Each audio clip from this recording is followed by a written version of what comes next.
I had the opportunity to speak to many of the refugees, and that was a very humbling experience, primarily because the impression you get whenever you see the refugees through the media is that they look like they are poor people coming from a poor nation. But I was meeting people who were pharmacists, oncologists, who were solicitors, teachers, people who ran their own hairdressing salon, who were policemen. In the camp in Samos, I sat in a tent and had coffee with a young woman who's a philosophy student who was in university in Aleppo, and she wanted to carry on her career as an potentially graduating and then becoming an academic, and that career is on hold, and that career perhaps is over, as she sits in a camp in northern Greece with her parents who are in their 60s, who had no desire to leave Syria, to leave everything that they've known behind them, and now they're in the unknown. They are sitting at the border of Macedonia, and they don't know when the borders are going to open, and it's very unlikely they will open.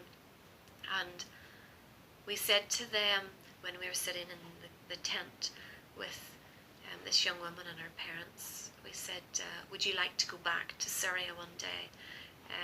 And with tears in their eyes they said, yes, of course.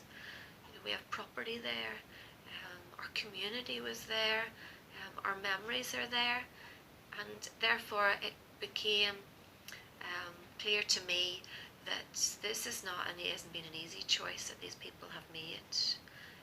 They're not coming to Greece to chance their arm in the EU. They're not trying to take advantage of anybody. They are just trying to survive and try to find a place in which they can survive, with the desire that one day they may go back to what is their home, and no other place other than for the Syrian refugees will be their home other than Syria. So that was one particular conversation that I had that was very revealing about what these refugees were having to go through. Another was a family that I met in Athens, and they were a family with 4 children. He had worked in a car manufacturing factory in Syria, in Kosea, and he was hoping that he might be able to find work in that car manufacturing company in Europe. But the reality he was realising now that the borders are closed is that his focus now is just keeping his family safe and getting his children back into school. Their journey had involved being smuggled out of a city that was under siege. Kosea was under siege for about 3 months. They paid to be smuggled out of the city. Then they travelled across to Turkey. They remained in Turkey for about 2 months, and then they paid smugglers to get them across onto one of the Greek islands.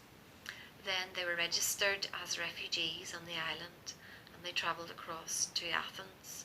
From Athens then they made the journey with their 4 young children, all under the age of 11, the youngest 13 months, up through into northern Greece. And when they were there, they couldn't believe the conditions of the camp at the Macedonian border, known as the Idomeni camp.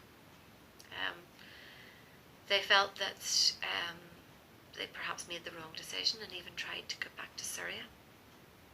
But in their attempt to try to get back to Syria, even though the situation in Syria was so bad, so those are the options that they had, and that was the option that they were even considering. In trying to do that, they ended up getting robbed of all their money, and they found themselves homeless on the streets in a city in northern Greece.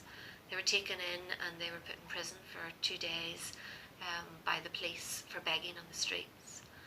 When they came out of being in prison or jail, they went back to the train station, or maybe it was the bus station where they were begging, and they met a woman there who mentioned a project called the Naomi Project, which is in Thessaloniki, that they should go to the Naomi Project and they would find some assistance.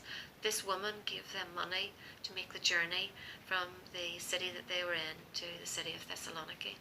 When they arrived, they found the Naomi Project, and they have found now some support for them as a family, and some safety, and some hope. But their story is typical, and they had that's their life for the past 6 months, has been all of that. And what their life is going to be like in the next 6 months, who knows? But there's a mother and a father with 4 young children, and as a mother myself, I found that very difficult to listen to their story, and near impossible to imagine, what they've been through, to carry their children on a boat across the ocean, to not be able to have to tell your child, we don't know where we're sleeping tonight. The little girls had their glasses broken, so the first thing that 2 of the little girls had their glasses broken, so the first thing that Naomi Project did was to take them to an optician's and to pay for new glasses. Just a very simple thing to give a child a little bit of dignity, instead of walking around with broken glasses and not being able to see properly.